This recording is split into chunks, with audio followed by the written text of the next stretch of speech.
Thank you for joining today's Lunch and Learn session with Tankstream Labs. My name is Anita Backham and I'm the head of events at Tankstream Labs. So for those that are joining us for the first time today, this is our Lunch and Learn series. So I'll just ask our panelists today to show themselves on the video and unmute themselves, and then we can get started on the session. So let's just give them a couple of seconds to do that. And whilst they're doing that, I'm also just going to go live on Facebook as well. So this session is being recorded and we will also be going live on Facebook so long as technology decides to work with us today. So just give me a second whilst I just get that started. You can see our panelists are here now, fantastic. And I believe they've all unmuted themselves as well. So whilst Facebook is getting started, I'll introduce a little bit about Tankstream Labs for those who are joining us for the first time and aren't familiar with Tankstream Labs itself. So Tankstream Labs, for those who don't know who we are a co-working space for tech startups with a global focus. So we began in 2012 when Tim Fung, who is a CEO and co-founder of Airtasker as well, decided that he wanted a space for him and his entrepreneur friends to work out of and to collaborate. So that's how Tankstream Labs was born back in 2012. And we exist to support the growth and innovation of the startup ecosystem. So now, Facebook is working, so that's fantastic. So let's kick off our session, shall we? So this series that you are joining us today is our Lunch and Learn series. So this series is generally developed as professional development sessions for TSL members. However, during this period, we have decided to open this session up to the general public as well, just given the circumstances that we're all currently in. Now, if you do want more information or more content, you are welcome to visit our website at tankstreamlabs.com. And there is also a digital membership for those who want more and want to get more out of Tankstream Labs as well. So let's kick off today's session. So today's Lunch and Learn session is a panel discussion on the evolving cybersecurity landscape. So increasingly, we see and hear about cybersecurity and cyber warfare in mainstream media now. So today we'll be discussing the ever-evolving landscape of cybersecurity with a fabulous panelist here today. So a little bit about how this session will run. So this session is an interactive session and you will be able to ask questions of a panelist via the Q&A section below in your Zoom app there.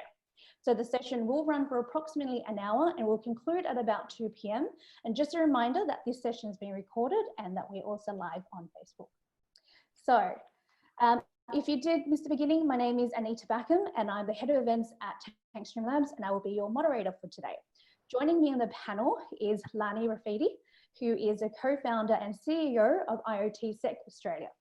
Vikram Serene, who is a chief architect, founder and CEO of Bluebricks.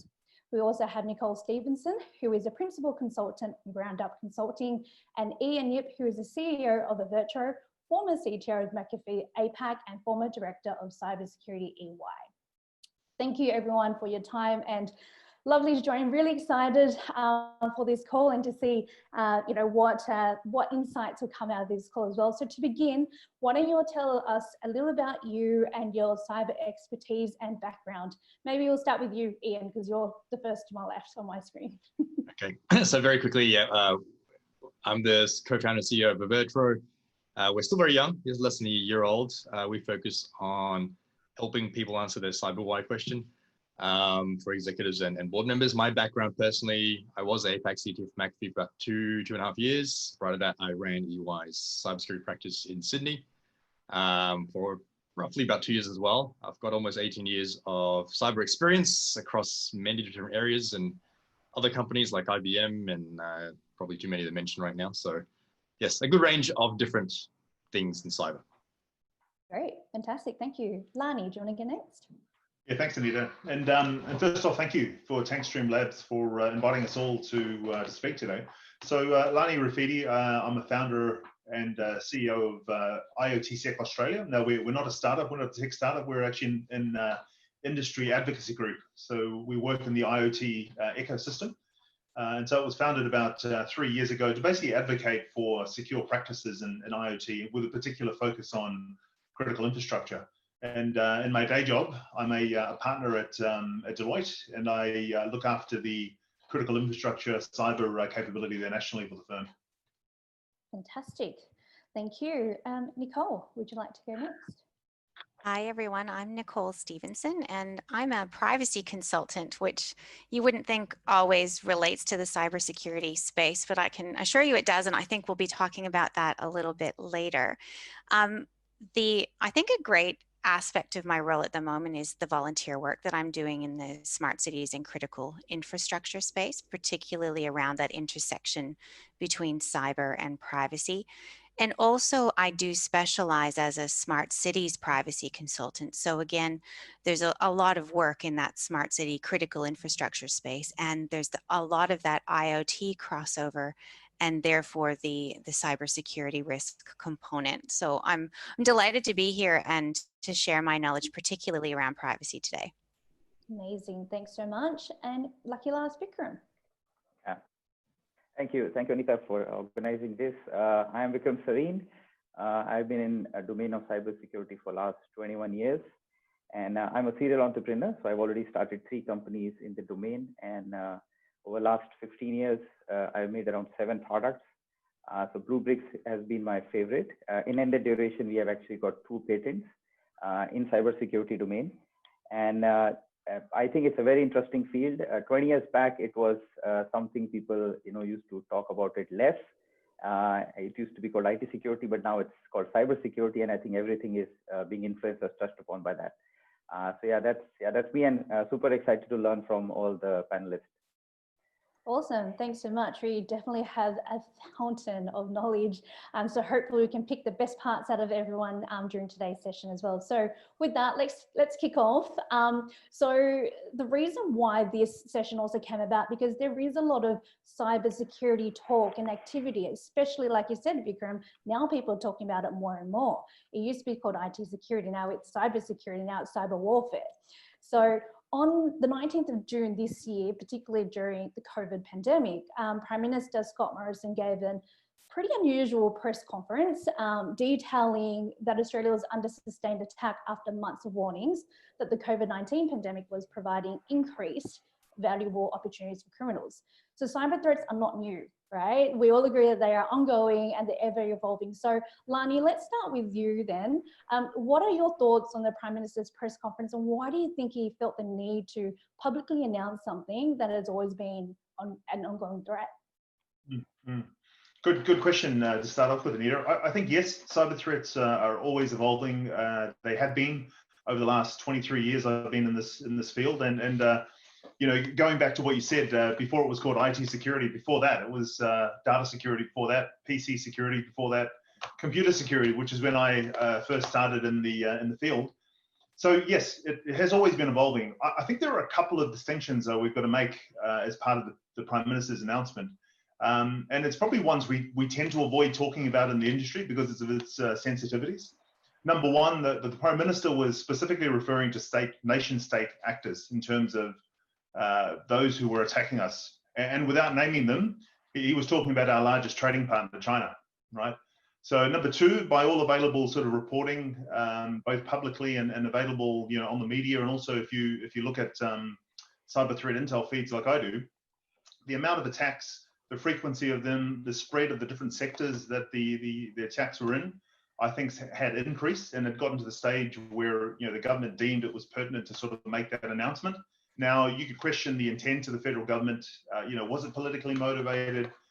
Is it part of the ongoing tensions that we have with our largest trading partners? Who knows? It might be one or all of them, all of the above. But since then, it's important also to note that the Australian government has announced a almost $1.4 billion funding package to beef up Australia's cybersecurity defences, if you want to call it that, and also the ecosystem. The very important part is the ecosystem which the Australian Signals Directorate and the Australian Cybersecurity Centre, the joint cybersecurity centres play in. So, and they've also, the other thing they've done is they've also highlighted the soon to be released refresh of the Australian cybersecurity strategy, which originally came out in 2016 and has been overdue in terms of its refresh. So yes, I think the talk, particularly from the government, has sort of increased the awareness around cybersecurity, and this is for, you know, across a lot of sectors, and also, you know, from the, you know, small business right up to, you know, enterprises and government as well. Yeah, no, and you're right. I think, you know, a few, you know, 5-10 years ago, these associations never existed. You know, so they were born out of the need for them as well. So I guess on that, I mean, it's pretty topical, you know, but I just want to throw to the rest of the panelists, does anybody else have any other thoughts or any other insights on why the announcement was made, and, you know, for something that is supposedly an ongoing threat? I mean, I'll just quickly jump in. A lot of times when the government chooses to do these things, it's not actually a technology related reason, it's probably a more political. So I think specifically the one we're referring to was politically motivated. This, like you've alluded to already, there's no reason for him to just suddenly announce something that happens all the time. It's not like it's suddenly spiked in activity the day before he announced it. It was a very deliberate announcement designed to make front page news, and a nice little precursor to his big announcement to justify spending $1.35 billion on our nation's defenses. So I think nowadays you've got to realize a lot of it is cyber physical, and there's a lot of geopolitical impetus behind what people say, particularly when it comes from governments. Yeah, no, I completely agree, but we still also very much all agree that our cybersecurity infrastructure here in Australia definitely needs more investments. So maybe this is the way to do it. I'll also add to Anita, one thing. So I've been watching cybersecurity intel feeds, both internally and ones that we subscribe to as a company. And when the COVID period started, there was I guess an increase in terms of threat actor activity, if you want to call it that. And also looking at you know, specific technologies that are used for remote work. You know, Citrix, F5, targeting those platforms in terms of actively exploiting vulnerabilities. And one thing I often, when I talk about attacks, I use it in inverted commas. And the reason why I do is because often, unfortunately, the word attack, cyber attack, is used a bit too freely. You know, reconnaissance and that is usually termed as an attack, where I tend to take the view that unless there's an active exploit of that, it should be just, you know, reconnaissance. There's a lot of noise out there that sort of that's filtered out. But yeah, there has been, I guess, an uptick in activity. Multiple threat actors, from cyber criminals to, you know, to nation states, and I think it's natural, as you know, as millions upon millions of people globally move to remote working. It is an active, you know, it is a good avenue if you're a cyber criminal or if you're a nation state actor to, you know, to attack. Yeah, definitely. There's, like I said, valuable opportunities there for those who are seeking to exploit. Yeah. And I think just to add, sorry, go on. I think it's also to do with that the general public and nano or semi, you know, or SME businesses, they need to become more vigilant. So I think I totally agree that this is a precursor to, you know, the grant and the money that will be given out. But also, I think knowing all of us, you know, we are very easy and relaxed, and the attitude of it won't happen to me, you know, either as an individual or as a company. That's the first line of thought. Oh, it won't happen to me. You know, my house won't burn. It won't happen to me, right? You know, I won't have, you know, theft. It won't happen to me. So I think that's where the vigilance part also is coming in. So I think in a very indirect way, we also have to say that at a national level, where Prime Minister makes a comment or remark like that, it also is to bring out that we all need to be a bit more vigilant and ensure that, you know, we are aware of what exactly is happening, you know, and that's one of the key pillars of also what I think will be going ahead is the awareness part. So this could be a precursor to that also, you know, that's what I feel. Yeah, definitely. Nicole, you had something to say? Well, I actually thought the timing was really interesting because this was around the same time that the privacy protections were put in place in legislation for the COVID-safe data store. And the timing, I thought, was, you know, in terms of political motivations, there was a lot of that messaging, you know, don't worry, we've got your security interests in mind. We're taking care of our community right at a time when the community might have been feeling concerned about what might happen to their personal information that's stored in some large Australian databases. So I thought the timing was interesting. Yeah, it's definitely an interesting discussion, and we're definitely not going to get into the political aspects in the call. So we'll move on to the next question. Ian, I want to talk to you about your time at McAfee and EY. How have you seen the cyber threats evolve over the years? So, for example, what would a threat in the early 2000s look like versus a current threat now? I think the main thing, if you think about the macro view, is motivations have changed over the last 20 years. And by motivations, I mean where you're seeing the threats come from, primarily nation states, cyber criminals, hacktivists, right? Whereas 20 years ago, you probably had people having fun just for the sake of it. And with that comes bigger budgets and more sophisticated ways of the threats evolving. So if you very, very simplistically look at it, I don't want to get into too much detail. 20 years ago, antivirus was quite effective because you could just pick up a signature and generally would stop most viruses because the signature didn't change so much. But now you've got what we call blended threats, and which means you string together different types of exploits to make it harder to catch, and then they morph all the time. So you can't just catch a virus today just by looking for a signature, for example. So the likes of the antivirus vendors, for example, have had to change the way they find things, and then you've also got to start looking at behavioral type activities versus just looking for a specific piece of code. So I think the core of it is the motivations have caused the sophistication to up the ante, basically. So you're saying if we just install a basic antivirus or something like that, now that's generally not enough anymore? Well, I think that there's context, right? So you just because it's not as effective as it used to be doesn't mean you shouldn't have one. Yeah. Where we call it a layered defense. So always have multiple things to protect yourself against multiple ways of getting attacked. So still suggest you have those things, but don't think an antivirus alone is going to stop a whole bunch of other things potentially happening, particularly with I'm sure Lani's going to get into the cyber physical aspects of IoT and how everything is much more connected. That's probably the other main change today compared to 20 years ago. You didn't have nearly as many connected things even 10 years ago, let alone 20 years ago, compared to the things today. So there's a lot of stuff we just can't see. And there are a lot of different attack vectors because of the way we've now had to live life and the way how far technology has come, which is why the user awareness aspect is probably much more important today than it used to be. Yeah, great. Lani, actually, I might revert to you for a second. So Ian did mention, with IoT now especially, and the security ramifications of that. Do you just want to talk briefly about that? Maybe explain what IoT is first and how it works, and then there's security ramifications from there. Yeah, so sure. So IoT is an acronym for the Internet of Things. And the best way I can describe it is they are devices which ordinarily would never have been or have not in the past been connected to the internet, but now have. Think of your wearables like your Fitbits. Think of sensors like water meters, smart metering for power, etc. And it depends on the industry that you're in, like manufacturing, robotics, etc., that have been used on manufacturing plants. But the area where I guess I focus in on is around critical infrastructure, so power, water, ports, those sort of industries that are crucial for a society to function, health, in terms of medical devices.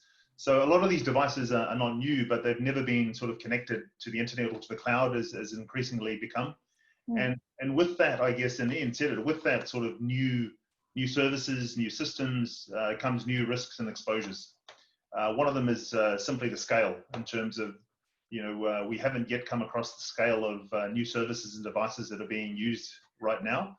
And also, too, one of the things that, and again, coming off what Ian said, is around as we construct our defenses against them, in terms of defense in depth, it actually becomes more complex. And, Bruce Schneier said way back in 2001 that the complexity is the enemy of security, because as you make something more complex, it inherently becomes more vulnerable because it's difficult to sort of construct and keep those, defenses organized, orchestrated, in check, etc. So, yeah, look, definitely IoT is becoming, I guess, one of the big threat vectors, but, also for organizations, it's becoming one of the big opportunities, right? So, and always I find cyber needs to, rather than sort of delay or hold back organizations from transforming or from taking on new services, we have to change as well and become more enablers and look for ways on how we can actually as a profession and as a discipline, differentiate, the companies that we're associated with or work for. Yeah, and I guess on that then, Nicole, this is your area. When we are developing new technologies, IoT, everything now, it's all data related. So there's obviously going to be some vulnerabilities there as well. What have you seen evolved, in the last few years, let's just say, or 10 years? Well, I mean, this is a little bit off on a tangent, but when it comes to privacy and technologies, you're not just looking at the cyber considerations or the security considerations. You're trying to look at the technology in terms of its full package, right? So how information within the technology is managed throughout its life cycle, and what particular design considerations have been built in to ensure that that technology is not just fit for purpose, but also safe for use, and that the data that's gathered through that technology is also kept in a secure manner. And there's a field of study called privacy by design, or a field of work now called privacy by design, that really should be underpinning the development of those technologies to ensure things like information security through its life cycle. This idea that we have end-to-end security from the time information is collected through to the time that it's deleted and no longer useful. Right. Yeah. Really interesting. And I guess from your point of view then, Vika, I mean, you build cybersecurity products, right? So if cyber threats are evolving all the time, from your perspective as an entrepreneur, how do you then evolve with it? Like, what do you look for? What do you do? Super interesting question. If you talk about me and my developers, they are always,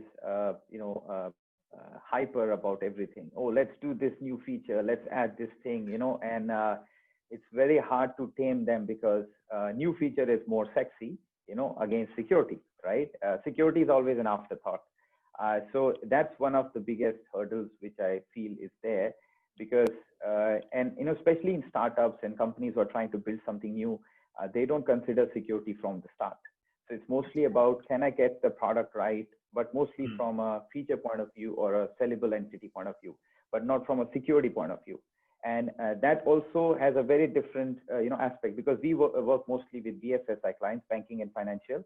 And over there, security is at the pinnacle, right? Because of the regulators, you have to have certain level of security.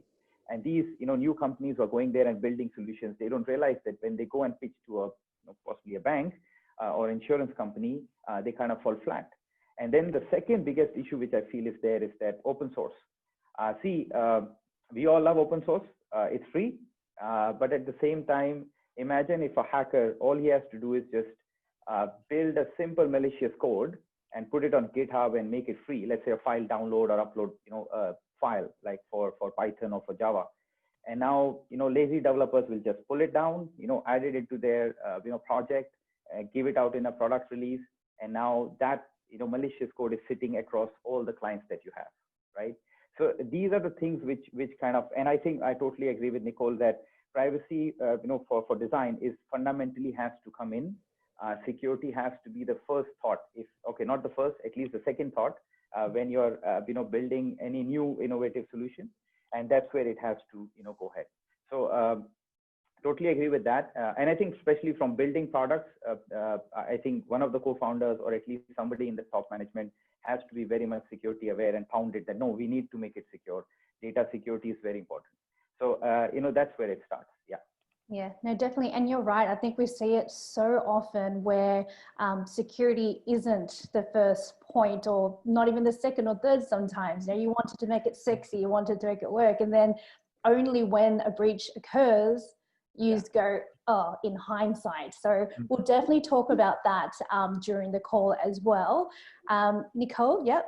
I just, I had a point, because I think we're onto something here. If you look at the work that a number of us might do in the smart cities and critical infrastructure space, and I think all of us have our hands in that in some way, I've never thought that a city is very smart if it doesn't focus on information security and cybersecurity when it's deploying its smart city technologies, right? The whole point of a smart city is to leverage technology to increase outcomes for the community. But if in doing that, you're opening the city up and the community to data breach and to adverse impacts in relation to their information, that's not a good look. So, you know, from a design perspective, one of the first questions I ask relates to, well, how are we securing the information that we're gathering? Whether or not it's personal information is kind of irrelevant at that point. It's about, you know, are we deploying technology for technology's sake, or are we deploying it to actually have a benefit for the community? And those are two completely different answers oftentimes. Yeah, definitely, and they don't always have the same answer. But there is definitely a question here, and I think our audience is actually along the same line as you, Nicole. So I might divert this question to you. So from Sanjeev from the audience, asks, can security truly become part of design thinking? What does it require? Is it mindset change or technology barrier? What is the incentive to make it part of design thinking? Wow. So interestingly, there's, you know, as a privacy professional, I'm starting to see more and more intersection between the concepts associated with privacy by design and the concepts that are already well embedded into security by design. And security by design is actually about designing particular controls in to whatever technology or, you know, or system or whatever it is you're intending to do. And if you look at the controls like the fence that you want to put around that which you intend to protect, and say if personal information is the thing you want to protect, what you've just done is you've combined privacy by design and security by design thinking. I think if you don't start from that point, the idea that that our communities have an expectation that their information will be protected, but also even that our governments or our industry have that expectation, because not all data is personal, right? You know, some of it is to do with economic considerations, and some of it's to do with even security considerations. You know, the schematics or the designs that we use for our technologies. These are things that are really important to keep secure. If we don't have that design thinking at the outset, what we have is our technologies that are almost built on air, right? There's nothing underpinning them. There's nothing keeping them safe. There are no foundations in terms of assurance that we can rely on. Great. And I think I just want to add to what Nicole is saying is that because we do a lot of development, especially in the space of cybersecurity, and I think putting design thinking to make a cybersecurity product itself puts a lot of pressure in terms of, you know, how you develop it. But that's something fundamentally you have to do. There is no technology barrier. It's, I think, just a mindset that has to be there to say, okay, how can I use AI? How can I use blockchain? How can I use, you know, fundamental cryptography to solve certain problems? Like, you know, how can I make it frictionless if I have to, you know, so all these kind of things come in. And that's, I think, fundamentally, if you can use design thinking and think of security at the same time, that's what, you know, the beautiful marriage is. Then you obviously have much more secure, you know, platforms, solutions and services being rolled out.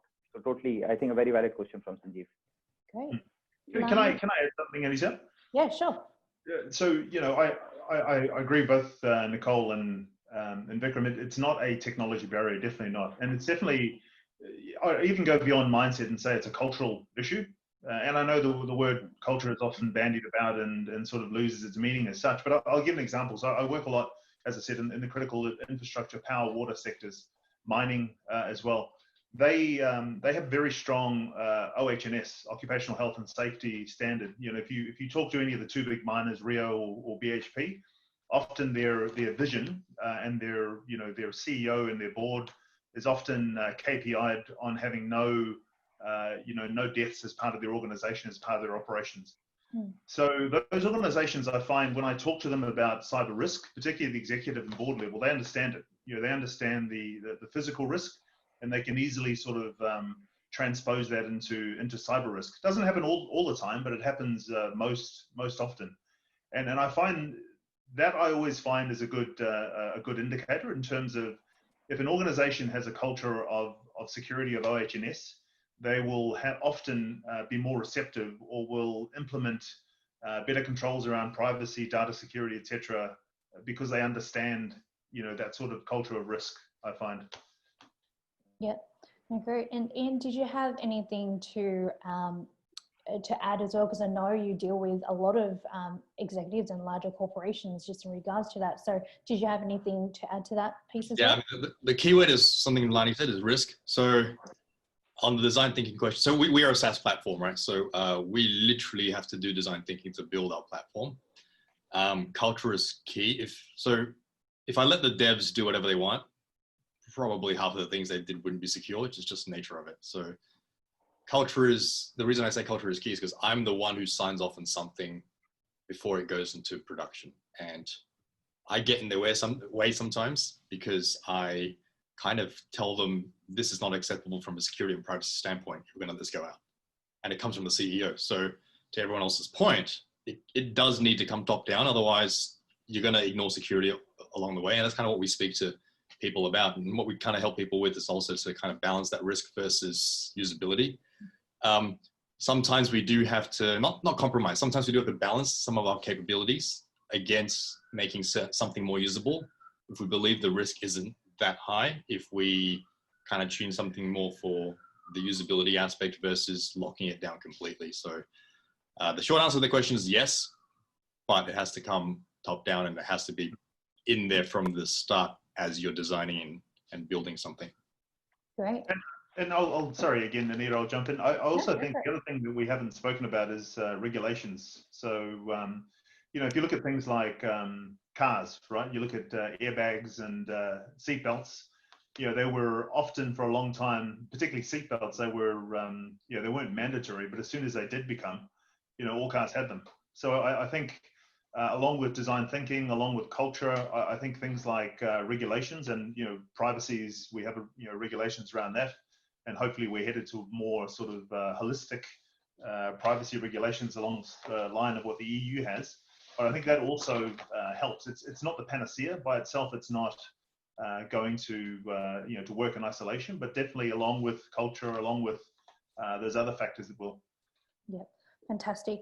I've got another question here from the audience, and we'll touch base on this really quickly because I know there's still a lot to get through, but it is along the lines what we're actually talking about. So the question is from Christian, and he asked, does the panel believe that privacy and safety, I guess security, can coexist or are in opposition? Nicole, I know you spoke about this just before, so I just want to go around with the panelists just to get a quick their quick view on if they believe that privacy and safety can coexist or are they in opposition. I think they have to coexist. It's as simple as that. And I think, as Lani also mentioned, that why safety is, you know, the prime focus. And at the same time, privacy is something which we have to look in the digital world. So whatever we are thinking ahead or now has to be, you know, in a way where it can coexist. It can't, it should not oppose itself. Great. Yeah, I would say it's not natural, and I'll expand. So I'm big into you know, behavioral economics, behavioral psychology. And there's a theory called prospect theory. It was written by, or came up by a couple of men, Daniel Kahneman, who wrote Thinking Fast, Thinking Slow, and Amos Tversky way back in the early 90s, actually. And prospect theory says that as human beings, and it, you know, it from an anthropological perspective, when it comes to gains, we are risk taking, but when it comes to losses, we are risk averse. And I think, you know, when it comes to security and privacy, you know, that's, I think by nature, it is in our nature to do that. And I'll give you a real world example. So this is going back 10 years ago, a friend of mine who is in business selling CCTV cameras, security cameras, etc. I was talking to him and he said to me, you know what? Almost 100% of my sales, and he goes, hand on heart, almost 100% of sales of CCTV cameras come after someone's had a burglary or robbery, etc. He goes, I never have anyone come to me say, you know what, I'm going to spend $10,000 on brand new CCTV cameras, you know, kind of thing.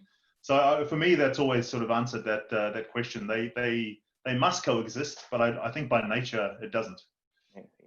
Yeah, that's a great example. And I think, Lani, just to add, it's exactly that it won't happen to me attitude, you know. Till the time you get hit and then you're like, oh, what do I do now, you know. But it's already too late. Yeah, exactly.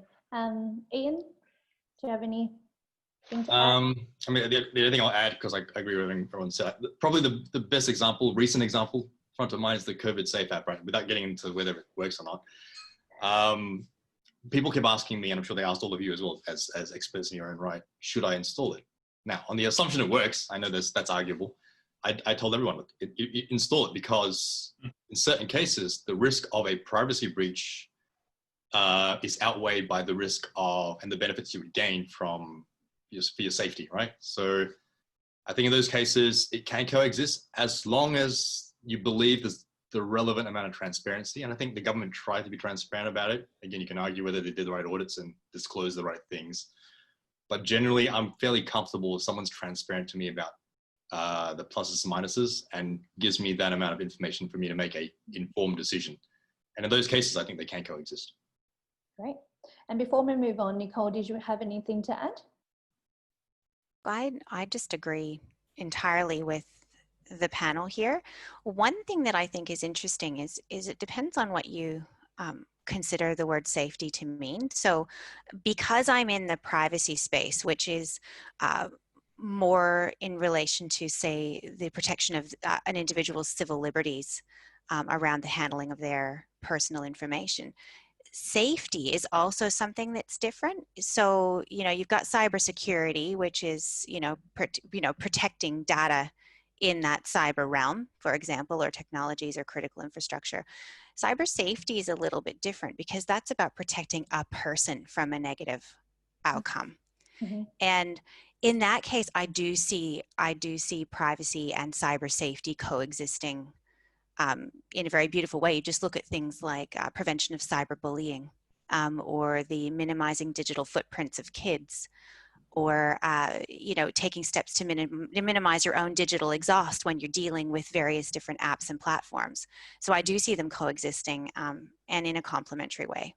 Yeah, fantastic. And that's a beauty of having panelists from different perspectives, because you do get differing answers, and I'm just learning so much.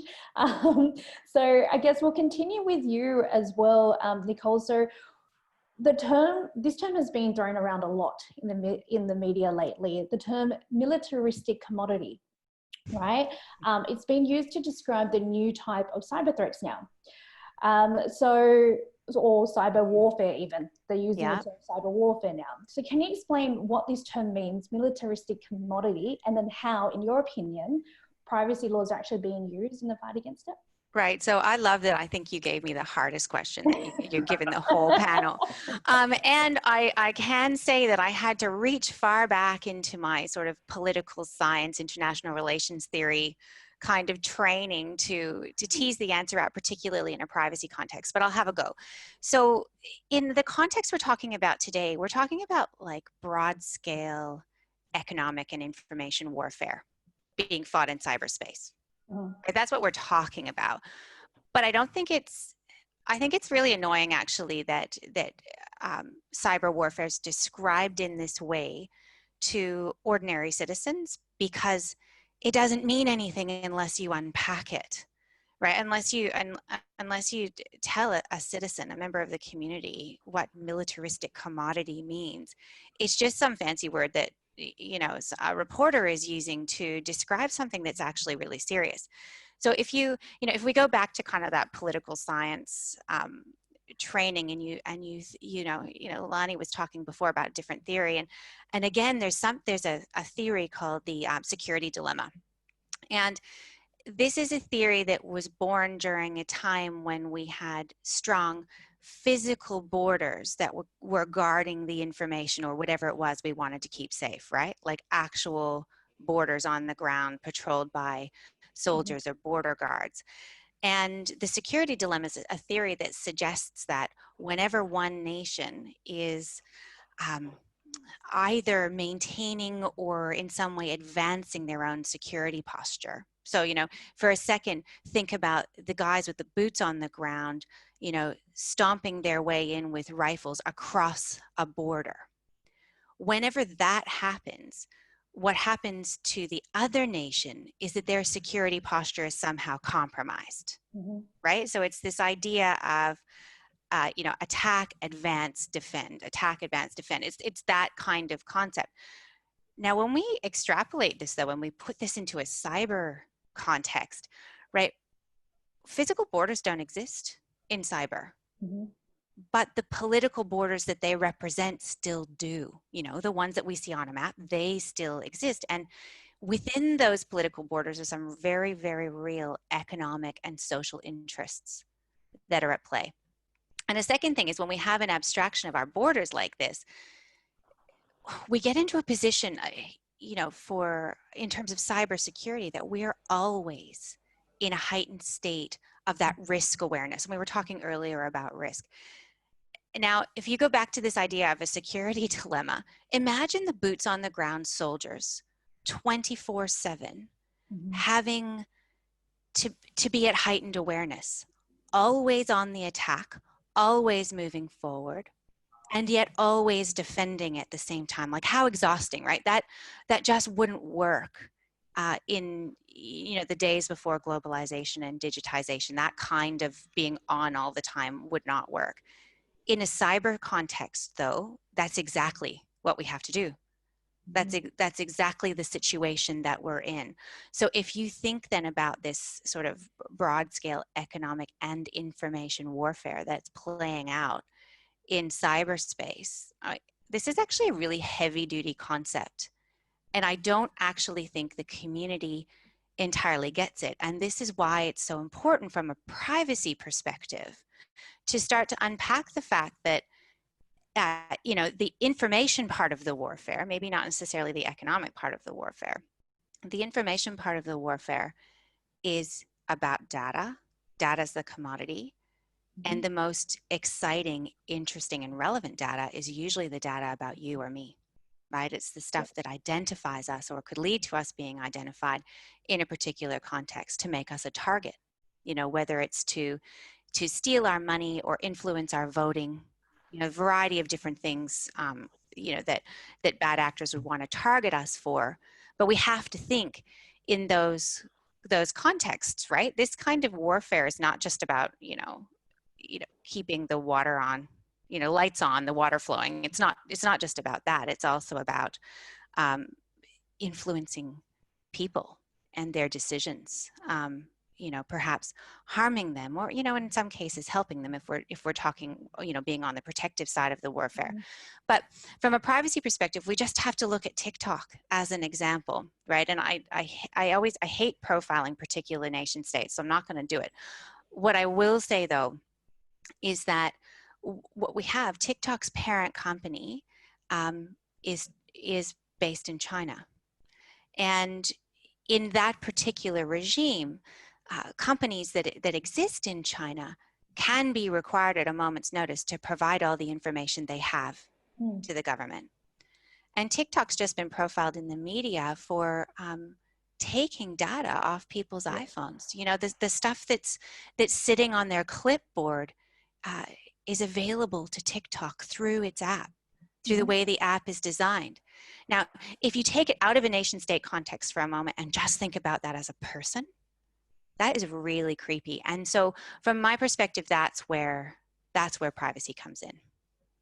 Yeah, and that's why you explained that so well. You know, we actually understand when you talk about information warfare, that's what it is. It's capturing everyday people's data, like you said, the example they gave with TikTok as well. Yeah. Does anybody else have anything to add to that brilliant explanation that Nicole just gave? That's a bit above my pay grade, that line of thinking. But that was really interesting, Nicole. And, you know, the one thing that I'll comment about is around cyber warfare. It's a term that has been thrown around, I think, again, too freely used. You know, when you look at the actual meaning of warfare, you know, at the moment we've got, you know, a few skirmishes here and there. And I don't think we should shy away from the fact that, yes, there are geopolitical issues at play, right, that are much broader than cyber. You know, the tensions that are going on at the moment between Australia and our other Five Eyes sort of members and China. I mean, there are political tensions, and it does spill over into, you know, the cyberspace, as Nicole said. And you know, while not trying to normalize it, the, you know, nation states have, you know, for centuries and thousands of years actually, you know, done these kind of things, just not in cyberspace. You know, espionage is, you know, one of the oldest professions, right? So I don't think we should be too alarmed or too, you know, averse from talking about it. It's just, unfortunately, what is happening at the moment. Yeah, I definitely think with technology now as well, and with just the intelligence, that's just the world that we are living in now. And like this panel is about, it is constantly evolving. That's just the world that we live in. Ian, Vikram, did you have anything to add before we move on to the next question? Yeah, I'll add something for that. So I guess part of this is a little bit of the so what. And I think the simplest way for me to put it is in a physical war, there's collateral damage. So while the word information warfare might be a little bit of a comms kind of thing, I think for the average small business or a medium-sized business, while you may not be targeted, the nature of everything we've all said is that you may become collateral damage, which is why we're all saying, look, you have to take this seriously, because you may fall by the wayside of something happening to a big company and then it just spreads and you happen to have that happen to you. If you remember, I don't know if the audience remembers, but I certainly do, because I had to go on Bloomberg to talk about it. The WannaCry incident from 2017 was arguably a targeted nation state attack on another nation, right?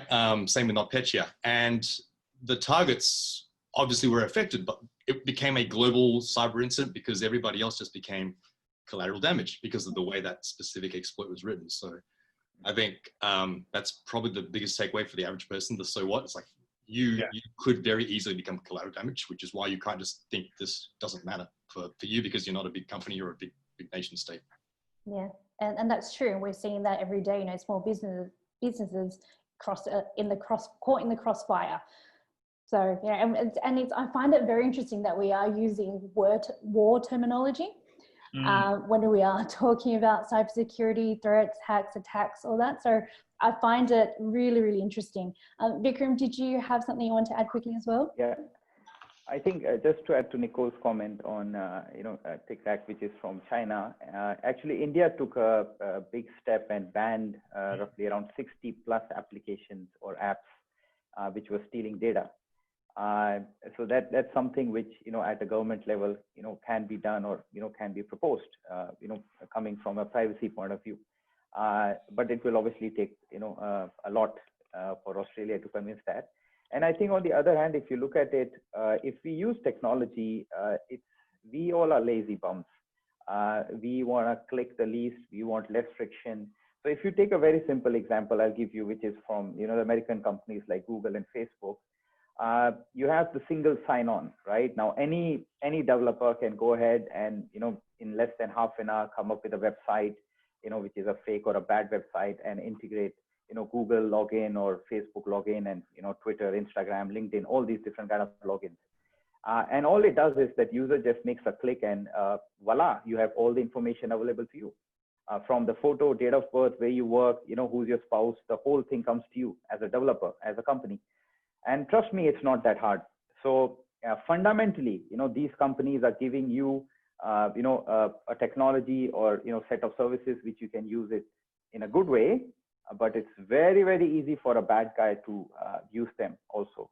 So abuse is much more easier, and breaking something is much more easier than making something. So I think there's a fundamental gap between, again, talking about design thinking, privacy, safety, and all that. I think the technology and the services which are out there, I think security is definitely an afterthought. So I just feel that we are in a place where, security needs to really be considered, and especially from the big guys, they need to step in and, up the game. Okay. Nicole, you wanted to say something? Yeah, look, just to tie this all together, I'd love to point everyone to the World Economic Forum website and the references that they have there, particularly around cybersecurity and what that means in the context of the fourth industrial revolution. And I say that because this kind of warfare terminology that we're seeing, it exists there, and it exists there in a way that's explainable.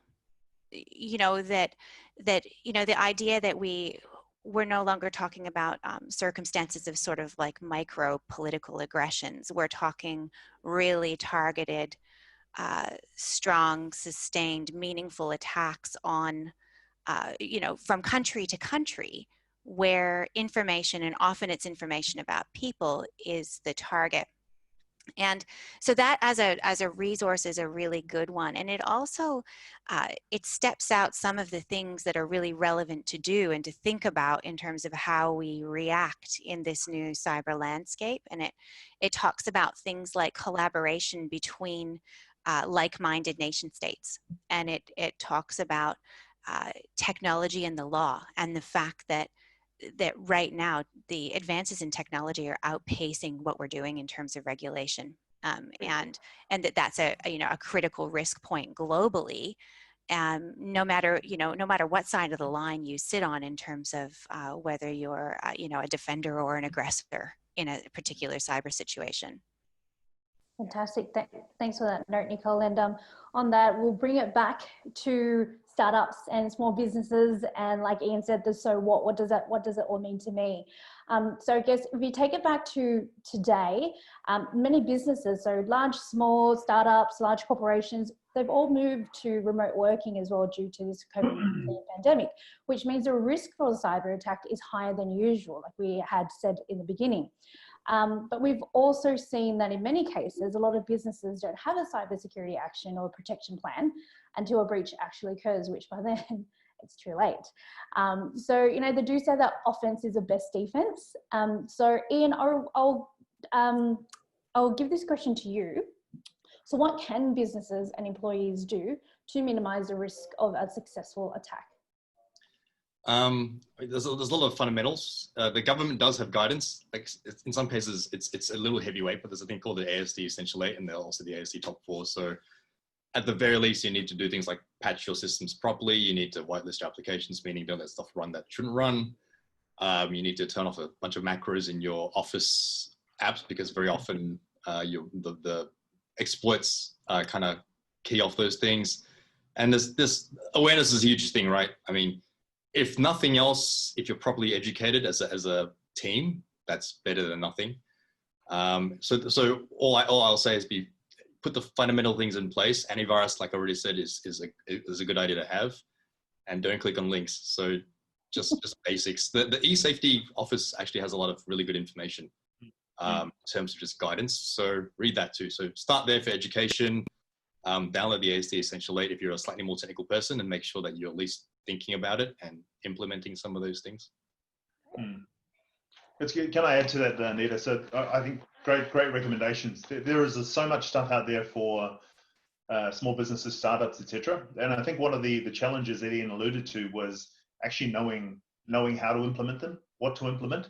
Yeah, that's the difficulty, right? In terms of, because you know, small business by nature, startups by nature are under-resourced, and from a sector or a segment of the market, they're probably the most vulnerable, as you know, to the attacks that we've been talking about, because they simply don't have the resources, sometimes the funds to, you know, appropriately sort of bolster their cyber defenses. So I would say get good advice, and you know, if you're a startup, you know, whether you're in the the co-working space that you're in, or the accelerator or incubator that you're in, I think it can give you some good advice on how to actually implement these controls. But you know, if I can give a plug, I'm advising a startup at the moment called Cybermetrics, who work in that sort of small to medium business space, and it really is around before you even look at what type of controls that you want to implement. Actually, what assets do you have? What is your risk, you know, posture? What is your appetite for risk before you go and start, you know, purchasing or applying these controls? So it is a segment, and I'm hoping the updated cybersecurity strategy will, you know, point to a lot of resources, funding for that segment. Because I don't know, I live in Queensland. I'd say 60% of the Queensland market you'd consider as medium to small business. So a lot of our businesses in the different states are in that sort of segment, at, you know, are the most vulnerable, I guess, to the cyber attacks that we're talking about. Great. Fantastic. I know we've only got a few minutes left, and there's some questions from the audience here. We probably won't get through to them, but in the post-event email that we'll send through, we'll try to get the information through to you. There was a question about books that you could recommend, so I'll speak to the panelists afterwards and maybe get some recommendations from them. And there was another question here. I might just touch maybe one, potentially two. Ian, this was directed to you in regards to design thinking for devs. So they're saying design thinking for devs won't come without experience, but for experience, they need to go through this cycle. So what should startups do to create or encourage that culture and design thinking? I mean, for people who aren't experienced, you kind of have to do it via process, unfortunately. I mean, the OWASP top 10 is a good start from a development standpoint. At the very least, go look up OWASP. Go read that. But in terms of how you do your development, you have to put the checks and balances in there before you allow your devs to check something into your GitHub, and before you do a pull and push request. It is down to that, beyond somebody knowing what they should be doing. And we make sure we do that as well. And then at the very least, so we've got a couple of steps when we do that, just to put that in place. Great, fantastic. And I think just to add, like when we do our design thinking, we just talk about fundamentally, okay, what's the data that I'm capturing? Do I need to protect it or do I need to not? And I think if you start from that question, I think a lot of things get kind of sorted out by default. I think OWASP is a great start, and kind of getting into your design thinking. I agree. Awesome. And last question, this is directed to you, Lani. Is there any work underway in Australia to build the draft IoT code of practice from the Australian government and to push it to be mandatory? If not, why do you think this is, and what will it take for work like this to get started? Good question. I don't know, to be honest. I sort of lost sight of this about a year ago.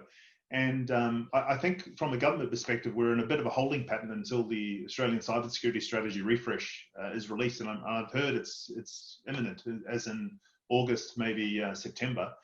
I think it's, consumer, small business is from an IoT perspective, again, those who are most vulnerable. So, should it be made mandatory? I'm a bit of a libertarian when it comes to regulations, but there should definitely be a draft standard or some sort of guidance around that, particularly for consumers.